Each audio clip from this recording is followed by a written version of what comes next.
본문이 조금 길어서 12절부터 17절로 나오는 말씀을 함께 교독하도록 하겠습니다. 제가 한 절 읽고 여러분들이 한 절 읽고 마지막 17절은 우리 한 목소리로 함께 합독합니다. 12절 제가 읽습니다. 사무엘이 돌을 취하여 미스바와 센 사이에 세워 이르되 여호와께서 여기까지 우리를 도우셨다 하고 그 이름을 에베네셀이라 하니라.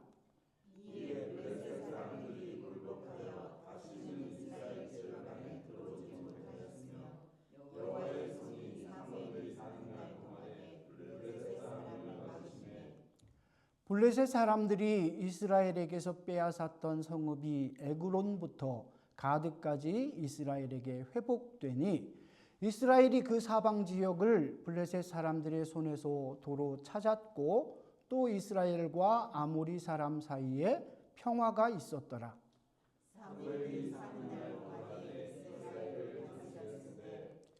해마다 베델과 길갈과 미스바로 순회하여 그 모든 곳에서 이스라엘을 다스렸고 17절 같이 시작. 라마로 돌아왔으니 이는 거기에 자기 집이 있음이니라.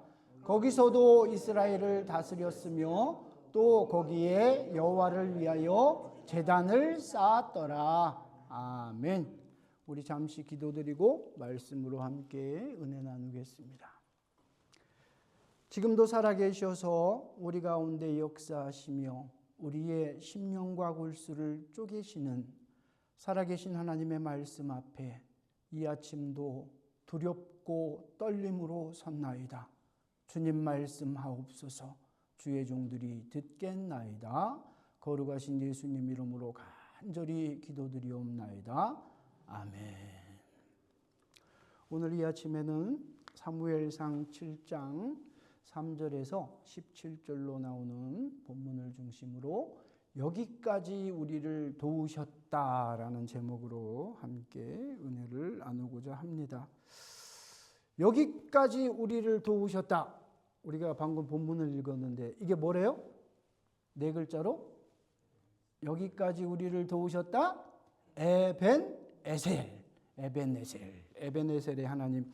이스라엘 사람들에게는 하나님에 대한 그 이름이 여러 가지가 있죠. 뭐 여호와 니시, 여호와 라파, 또 오늘 본문에 나오는 것처럼 에벤에셀.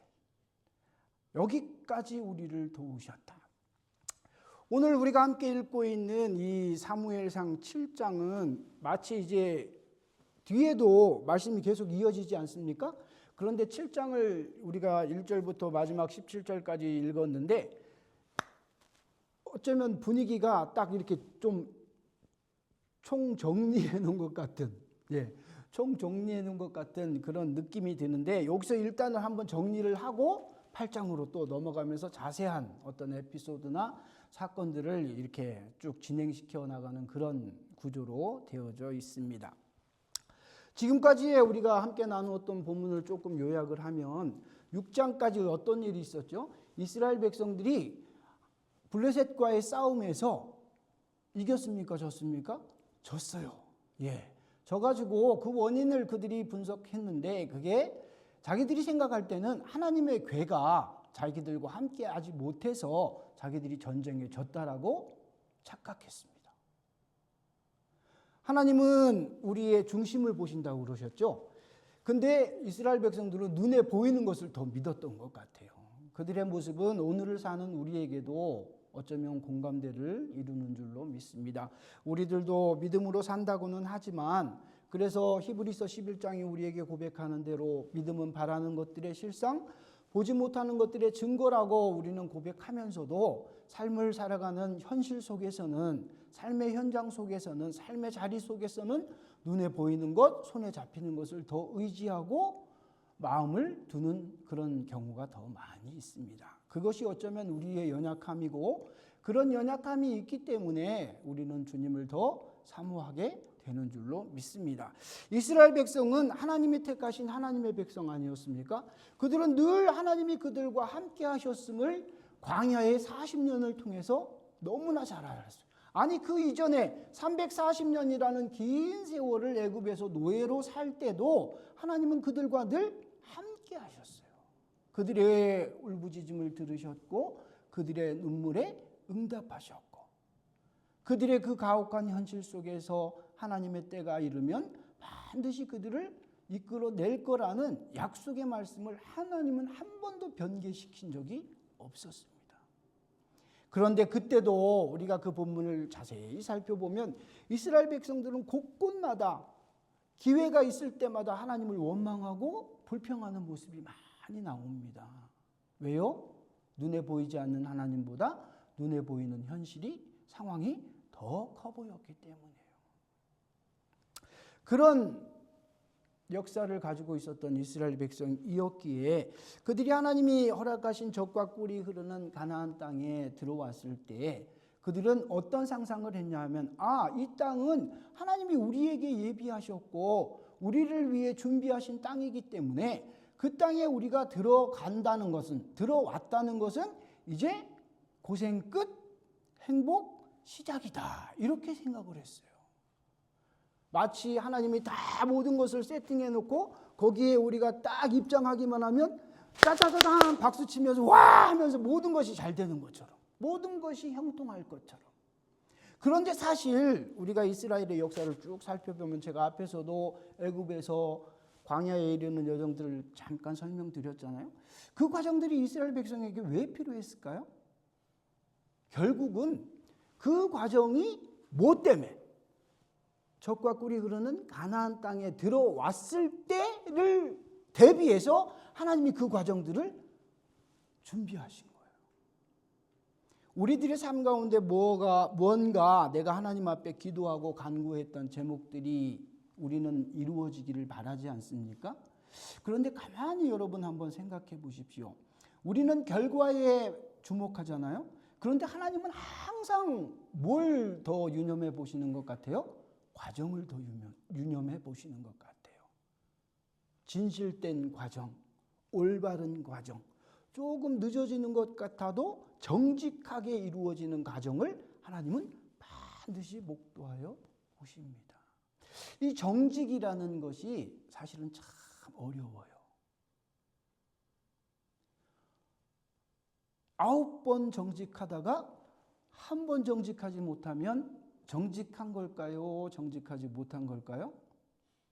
목사님, 그래도 9번 정직했으면 한 번은 봐줄 수 있는 거 아닙니까?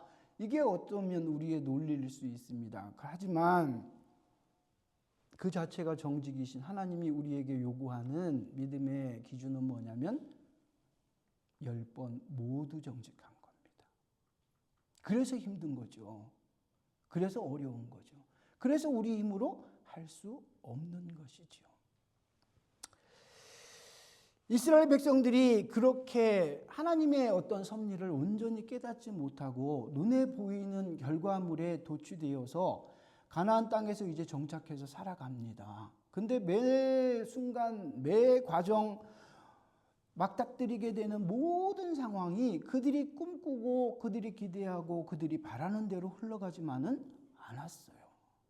하나님은 이스라엘 백성들에게 가나안 땅에 들어가기 전에 전제 조건을 하나를 세우셨습니다. 그것이 무엇이었냐 하면 물론 여러 가지 요구사항들이 있었지만 가장 어쩌면 하나님이 강조하신 것은 그 땅의 모든 백성들을 어떻게 하라는 거예요? 쫓아내어라는 거예요. 멸절시키라는 거예요. 어쩌면 인간적인 모습에서 보면 우리 하나님 참 잔인하시다. 어떻게 성경에 보면 여자와 아이, 어린아이까지 다 죽이라고 그렇게 강조하시는 부분이 많이 나오지 않습니까? 그런 부분을 읽을 때마다 하나님 너무 잔인하신 것 아니야? 그렇게 생각할 수 있지만 하나님이 왜 그렇게 하셨냐 하면 뿌리까지 제거하기 위해서인 거예요.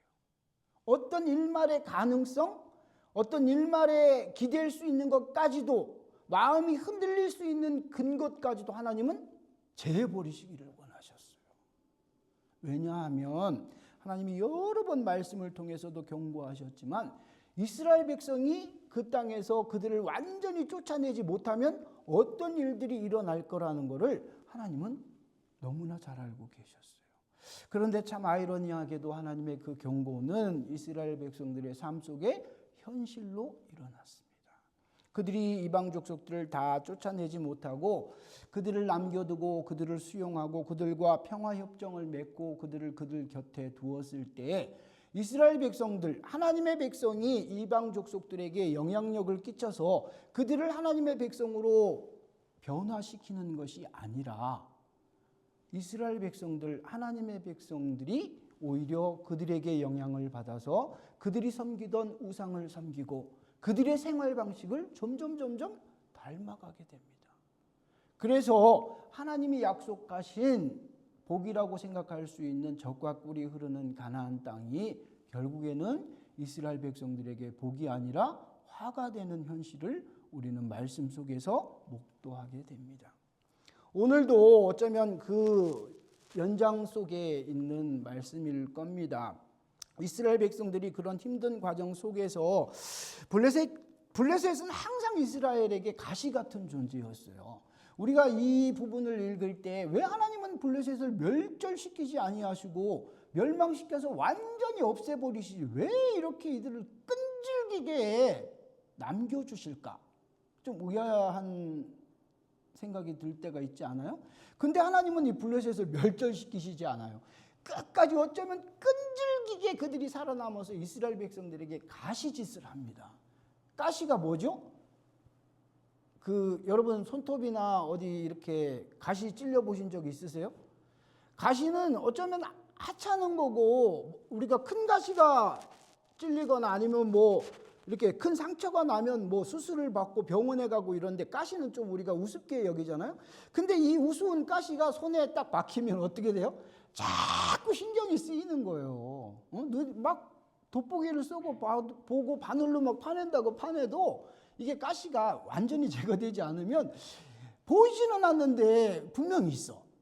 왜요? 자꾸 거슬리고 아프고 통증이 오니까. 블레셋이 바로 이스라엘에게 그런 존재였어요. 왜 하나님이 그들에게 블레셋과 같은 존재를 가시로 사용하셨을까?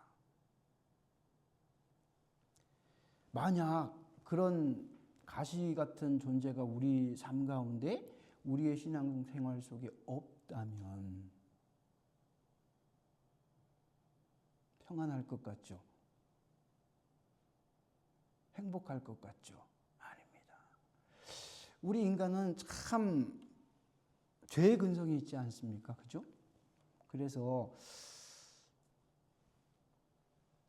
모든 것이 형통하고 모든 것이 잘 되면 더 하나님을 섬기고 말씀으로 더 서야 되는데 그렇게 모든 것이 편안하면 우리는 우리의 어떤 존재 목적을 망각해 버립니다. 그리고 그것이 마치 내가 얻은 것처럼 내가 이룬 양 그것을 나를 위해 사용하기 쉽습니다. 그래서 하나님은 그 가시들을 우리에게 허락하시는 거예요. 왜냐하면 그게 자꾸 찔러져야 우리에게 어떤 충격이 가해져야 내가 선줄로 할 때에 하나님이 나를 붙잡아 주시지 않으면 나는 넘어질 수밖에 없는 존재라는 것을 시인하게 되기 때문입니다. 하나님이 그렇게 블레셋 백성들을 이스라엘에게 가시 같은 존재로 사용하셨어요. 근데 이제 6장까지 보면 모든 어떤 이스라엘과 블레셋 사이에 있었던 전투가 종결되지 않습니까? 이스라엘 백성들이 패배했음에도 불구하고 하나님은 그들을 결과적으로는 승리하게 하셨어요. 이스라엘과의 전쟁에서 승리한 블레셋이 기고만장한 행동들을 하지 않습니까? 하나님의 법궤를 빼앗았고 그 법궤들을 자기 신전으로 가져갔고 순회시키면서 자랑하고 했는데 자기들이 승리에 도취되어서 그 승리감을 즐기고 있는 사이에 현실 속에서는 어려움들이 그들에게 임했어요. 그것은 하나님을 자기들이 이겼다고 착각했는데 여전히 하나님은 살아서 일하고 계셨던 거예요. 그래서 그들이 결국 자기들의 삶 속에 일어난 어려움들을 통해서 하나님의 살아계심을 목도하게 됩니다. 여기서 대비되어지는 것이 이방 족속인 블레셋 사람들은 하나님이 살아 역사하신다는 것을 분명히 깨닫고 알아가고 있는 상황인데 이스라엘 백성은 어떨까요? 이스라엘 백성은 하나님이 여전히 일하시고 계시다는 것에 대한 확신이 없었어요. 왜냐하면 현실이 자신들이 전쟁에서 패배했기 때문이죠. 근데 하나님이 여전히 일하고 계셨고 결국 빼앗겼던 하나님의 법궤가 이스라엘 백성들에게 돌아옵니다. 그래서 6장 마지막 절에 우리가 지난주에 함께 은혜를 나누면서 제가 굉장히 의미심장한 구절이 있다고 그랬죠. 하나님의 법궤가 다곤의 타작마당으로 돌아왔는데도 불구하고 어떻게 된 거예요? 그들이 하나님을 사모하기까지 얼마나 시간이 걸렸다고요? 20년. 아니, 하나님의 법궤가 돌아왔으면 그 즉시 하나님을 사모함이 이스라엘 백성들에게 임해야 하지 않습니까? 근데 왜 20년의 시간이 필요했다고 그랬죠? 이스라엘 백성들의 마음, 오늘을 살아가고 있는 우리들의 마음이, 우리들의 현실이 그렇다는 거예요. 하나님이 우리 삶 가운데 기적을 일으켜 주시면 금방 우리의 믿음이 회복되고 우리의 믿음이 좋아질 것 같지만 참 아이러니하게도 우리는 금방 그것을 하나님의 은혜였다는 것을 잊어버립니다. 당연하게 받아들입니다. 어제가 있었기 때문에 오늘이 있고 오늘이 있으니까 내일은 있을 거야 라고 우리는 착각하는 것이죠. 어쩌면 그렇기 때문에 우리의 연약함을 하나님은 너무나 잘 아시기 때문에 우리의 삶의 순간순간 가운데서 하나님은 역사하셔서 내가 여전히 불꽃 같은 눈동자로 너희를 주목하고 있고 너희를 지켜보고 있다라고 우리에게 말씀해 주시는 것입니다. 이제 7장으로 넘어와서 사무엘이 이제 앞에 정식으로 등장하지 않습니까? 7장 1절에 보면 7장 오늘 본문 첫 절인 3절에 보면 사무엘이 이스라엘 온 족속에게 이르되 말하여 이르되 만일 너희가 전심으로 여호와께 돌아오려거든. 사무엘이 이스라엘 백성들 앞에서 전한 가장 첫 번째 말씀이 뭐예요? 너희들이 하나님께로 돌아와야 한다는 거예요. 하나님의 법궤가 이스라엘에 돌아온 후 20년이라는 시간이 지나면서 이스라엘 백성들 마음속에서 하나님을 향한 사모의 마음이 회복되었지만 그 사모함이 어떤 부분적인 온전히 전부를 하나님께 드리는 사모함이 아니었다라는 것을 이 본문은 우리에게 반증해 줍니다. 하나님은 아까도 강조했듯이 우리의 전부를 원하세요. 9번으로 우리는 어쩌면 만족할 수 있지만 하나님은 우리에게 무엇을 요구하신다고요? 10번을 요구하시는 거예요. 어쩌면 그게 우리에게 불가능하지 않습니까? 도저히 이룰 수 없지 않습니까? 그럼에도 하나님은 우리에게 그걸 자꾸 요구하시고 그걸 자꾸 강조하시는 거예요. 내가 거룩하니 너희도 거룩하라. 우리는 거룩할 수 없는 존재이지 않습니까? 그럼에도 불구하고 하나님은 우리에게 거룩을 계속 강조하시는 거예요. 그래서 이 거룩은 어느 한순간에 결단코 우리의 노력이나 우리의 힘으로 이루어지는 것이 아닙니다. 이것은 마치 100m 단거리를 뛰는 것이 아니라 길고 긴 마라톤과 같은 그런 긴 경기를 여러분이 상상하면 가장 이해가 빠를 것이에요. 단거리 같으면 내가 있는 힘을 다해서 뛰어버리면 되는데 이 마라톤이나 여러분이 장거리를 뛰어보신 기억이 있으시면 잘 알 것입니다. 장거리를 뛰면 특히 마라톤을 뛴다고 상상해 보십시오. 페이스 조절을 굉장히 잘해야 돼요. 처음부터 막 힘이 있다고 기운이 있다고 막 달려가지고 혼자 열심히 앞장서서 가지만 그게 계속 됩니까? 아니에요. 우리의 열심은 분명히 한계가 있다는 거예요. 순간순간 하나님과 발맞추어서 주님이 인도하시는 대로 주님과 동행하는 삶을 살아내지 않으면 우리는 그 긴 믿음의 장거리를 완주할 수 없습니다. 사도 바울은 우리에게 고백합니다. 내가 선한 싸움을 싸웠다. 그리고 이겼다. 근데 그 이김이 나의 노력이나 나의 힘이나 나의 의지가 아니라 누구의 능력이었다고요? 오로지 나를 향한 하나님의 능력이었다라고 사도 바울이 고백하는 이유가 바로 여기에 있는 것입니다.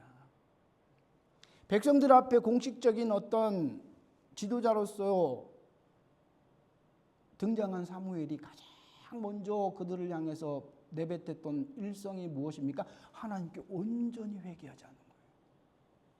왜냐하면 이 당시 이스라엘 백성들의 영적 상태가 어땠냐 하면 여러분, 이스라엘 백성은 이제 가나안 땅에 들어온 지 좀 기간이 지나지 않았습니까? 그러다 보니까 그들이 물론 하나님을 섬겼어요. 하나님을 안 섬긴 게 아니에요. 하나님을 잊어버린 게 아니에요. 하나님을 분명히 섬기면서도 그들 삶 가운데 그들의 영적 생활 속에 어떤 일들이 있었냐면 이방 신들도 같이 섬기는 거예요. 이거는 있을 수 없는 일이잖아요. 그죠? 한쪽 발은 하나님께, 한쪽 발은 죄, 양발을 걸쳐놓고 사는 거예요. 성경이 우리에게 말씀하십니다. 샘물이 있는데 그 샘에서 쓴물과 단물이 같이 나올 수 있을까요? 없어요. 쓴물이 나오든지 단물이 나오든지 하나만 나올 수 있는 거예요. 우리의 삶도 마찬가지입니다. 하나님과 세상을 겸하여 섬길 수가 없어요.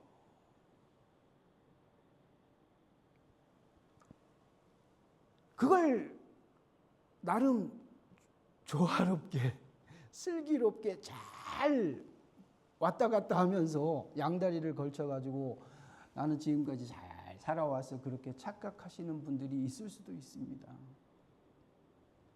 하지만 결과적으로 말씀을 드리면 그것은 잘못된 삶의 모습이에요. 세상과 하나님을 겸하여 섬길 수는 없는 일입니다. 그 현실이 바로 이스라엘 백성들이 오늘 우리에게 보여주는 현실이에요. 이스라엘 백성들이 하나님의 백성 같지만 그들이 여전히 그곳에서 이방 신들도 같이 섬기고 있어요. 그것을 사무엘은 너무나 잘 알고 있었기 때문에 이스라엘 백성들 앞에 대표로 나서면서 가장 먼저 강조했던 것이 회개였습니다. 회개는 뭐죠, 여러분? 잘못했다라고 생각하는 것, 내가 이제 잘 살아야겠다라고 자각하는 것, 그것이 회개일까요? 물론 그것도 회개한 모습일 수 있지만 성경이 우리에게 말하는 진정한 회개는 뭐냐면 돌이키는 것입니다. 돌이킨다는 것은 시각적으로 우리가 생각해 보면 가던 길을 어떻게 하는 거예요? 돌이키는 것은 돌아서는 거예요. 돌아서는 거. 가던 길을 멈춰서서 그냥 하늘만 바라보고 있는 것까지 한다 해서 그것이 회개가 아닌 거예요. 가던 길을 멈춰서고 돌아서는 거예요. 세상을 향해 가던 우리의 발걸음을 멈춰서고 하나님을 향한 길로 돌아서는 것. 그것을 바로 하나님이 이스라엘 백성들에게 요구하셨고 그것을 하나님의 마음을 누구보다도 잘 알았던 사무엘이었기에 사무엘이 가장 먼저 강조한 것이 바로 참된 회개였습니다.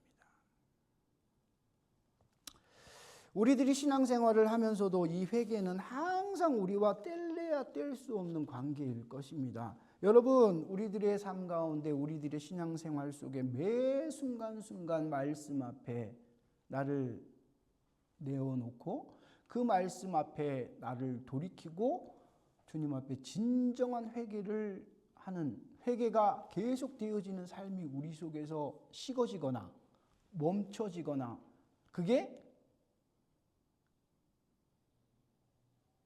없어져 버리면 우리는 영적으로 죽을 수밖에 없습니다.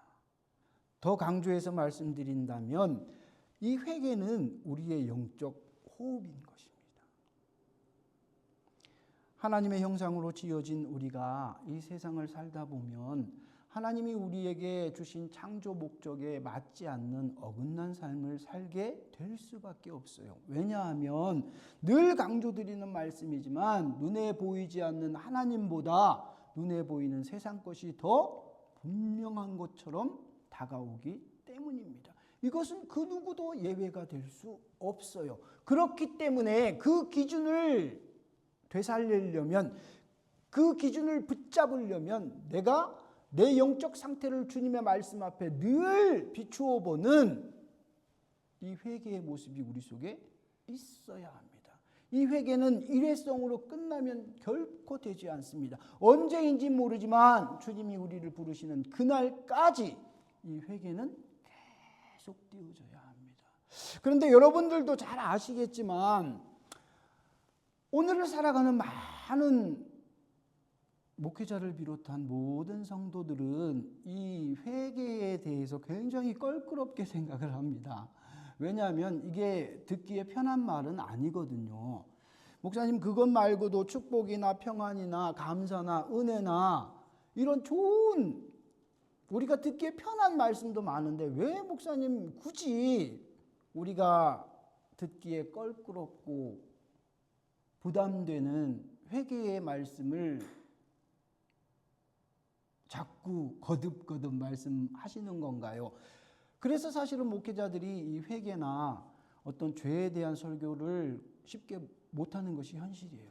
그럼에도 불구하고 저는 하나님이 주신 말씀이기 때문에 여러분들에게 외칩니다. 특별히 우리 비전교회 성도들은 하나님 앞에 이 모습이 변질되지 않았으면 좋겠습니다. 왜냐하면 지금 어쩌면 우리는 나약하고 좀 모자란 모습이지 않습니까? 다른 큰 교회들처럼 성도들이 많은 것도 아니고 우리가 따로 예배 드릴 수 있는 우리의 예배 처소가 있는 것도 아니지 않습니까? 그것이 우리의 현실인데 저는 매일 새벽 하나님 제단에 올라와서 기도하면서 하나님의 마음이 무엇일까라는 것에 대해서 많이 생각을 합니다. 그리고 그것에 좀 집중하려고 노력을 해요. 하나님이 왜 오늘 우리에게 이런 현실들, 이런 상황들을 허락하셨을까? 이것이 그냥 어떤 당연한 거고 어제가 있었고 오늘 있으니까 내일도 있을 거야라고 생각하면 우리가 당하는 상황과 현실 앞에서 하나님이 우리에게 주시는 퀘션을 우리가 잡기가 어려워요. 당연한 것이 아니라 이것을 특별한 것으로 받아들일 때 하나님이 우리 삶 속에 물음표를 세워주신 의미를 깨닫게 됩니다. 연약할 때 우리가 하나님 앞에 완전해지려고 몸부림치지 않으면 그 연약함이 완전함이 되었을 때 우리는 주님 앞에 온전함을 이룰 수가 없는 거예요. 언뜻 들으면 지금 여러분 어려운 단어들이 막 계속 반복되니까 좀 헷갈릴 수 있을 줄 아는데요. 잘 유념해서 들으십시오. 완전함과 온전함은 같은 듯 하지만 틀린 말입니다. 우리의 어떤 기준으로 볼 때 우리는 완전하다고 생각할 수 있어요. 완전하려고 한다고 착각할 수 있습니다. 하지만 하나님은 우리에게 완전함을 요구하는 게 아니고 온전함을 요구하시는 거예요. 이 온전함에는 우리의 인간적인 요소는 하나도 첨가될 수 없습니다. 거기에 0.1%라도 우리의 어떤 노력이나 우리의 어떤 나의 자아됨이 포함되면 하나님 앞에서 그것은 온전함이 될 수가 없습니다. 오늘 본문을 통해서 하나님이 이스라엘 백성들에게 요구하시는 것이 바로 이 온전함이에요. 너희들 속에 이 온전함을 오늘 말씀 말미에 보면 이런 말씀이 나오지 않습니까? 사무엘이 사는 날 동안에 이스라엘 백성들이 어떻게 했대요? 하나님을 온전히 섬겼더라.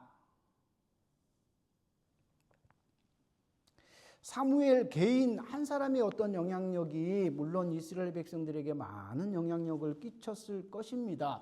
하지만 그 영향력은 사무엘의 어떤 개인적인 영향력이 아니라 하나님이 그에게 주셨던 영적 은혜였음을 믿으시기를 바랍니다. 사람이 한 것이 아니라 하나님께서 하신 것이에요.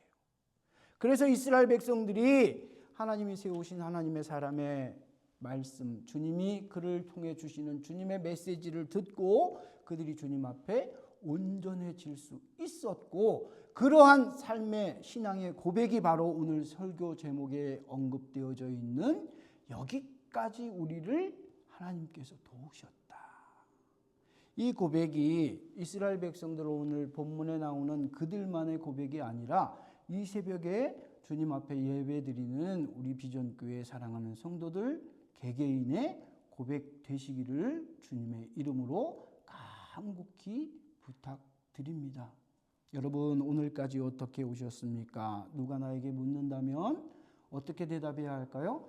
여기까지 하나님께서 우리를 도우셨다. 이것이 우리의 주님을 향한 믿음의 고백 되시기를 간곡히 부탁을 드립니다. 마지막으로 말씀을 정리하겠습니다. 제가 어제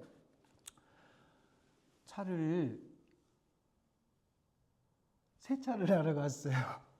세차를 하러 갔는데 여러분들도 가끔 차 세차하시지요? 예, 세차를 하게 되면 우리는 세차하는 방식이 물론 개개인별로 다 다르겠지만 세차의 목적이 뭐죠? 차를 더러운 부분을 깨끗하게 하는 것 아닙니까? 그래서 먼저 바깥에를 다 닦고 나중에 이제 밖이 좀 깨끗해지면 차 내부에 그 청소기로 안 보이는 곳까지 구석구석 다 클린을 하잖아요.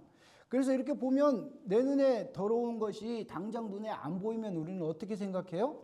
아, 깨끗하구나. 그렇게 생각을 합니다. 저도 늘 그랬어요. 세차하러 갈 때마다. 근데 어제는 세차를 하는데 이제 밖에를 다 하고 안에를 배큐음을 하는데 갑자기 어떤 마음이 드냐면 이게 보이는 데가 깨끗하면 다 깨끗한 걸까? 그런 생각이 들었어요. 왜냐하면 저희 차를 이제 저희들이 중고로 구입할 때 아마 그 전 주인이 개를 차에 태우고 다녔나 봐요. 그리고 개 털이 굉장히 차에 많았거든요. 그래서 제가 구석구석 나름 이렇게 안 보이는 곳까지 청소를 잘 한다고 늘 유념해서 하는 편이라 이렇게 뭐 겉으로 개털이 보이고 이런 것이 없었어요. 근데 어제는 갑자기 안 보이는 부분에도 깨끗할까 이런 생각이 들어가지고 이제 여러분 차마다 다 틀리겠지만 이제 우리 차 같은 경우는 트렁크 이제 양쪽에 보면 이렇게 열면 휴즈 박스가 거기에 있는 공간이 있어요. 거기를 열어봤는데 어땠을까요? 개털이 완전히 막 진짜 엄청 막 뭉쳐가지고 그 속에 있는 거예요. 아니 방금 전까지도 저는 제 차가 굉장히 깨끗한 상태였다고 어떻게 한 거예요? 착각한 거예요. 근데 그 열어보지 않았던 그 공간을 딱 열어보니까 어때요? 몰랐던 개털이 그 속에 가득 있는 거예요. 그러면서 제 뇌리에 딱 스치는 깨달음이 뭐였냐면 만약 우리의 영적 상태가 이렇다면 어떡하지? 이제 오늘 새벽 말씀 전할 거랑 연관되어서 하나님이 그런 깨달음을 주신 게 너무 감사했어요. 왜 사무엘이 이스라엘 백성들을 향해서 가장 먼저 외쳤던 복음이 회개였을까?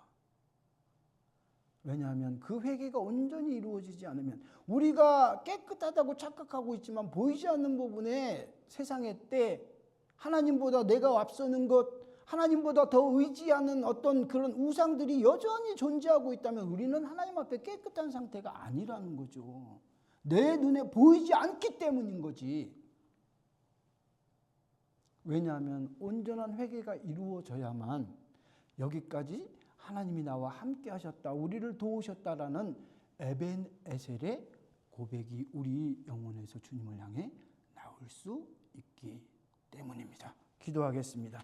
존귀하신 아버지 하나님, 저희들이 무엇이 간데 하나님이 오늘도 우리의 인간됨과 우리의 연약함으로는 쉽게 아멘할 수 없는 말씀이지만 하나님이 내 영혼을 향해 회개의 말씀을 주셨사오니 아버지 하나님, 나도 모르는 사이에 내 눈에 보이지 않지만 아버지 하나님, 세상에 더러운 것과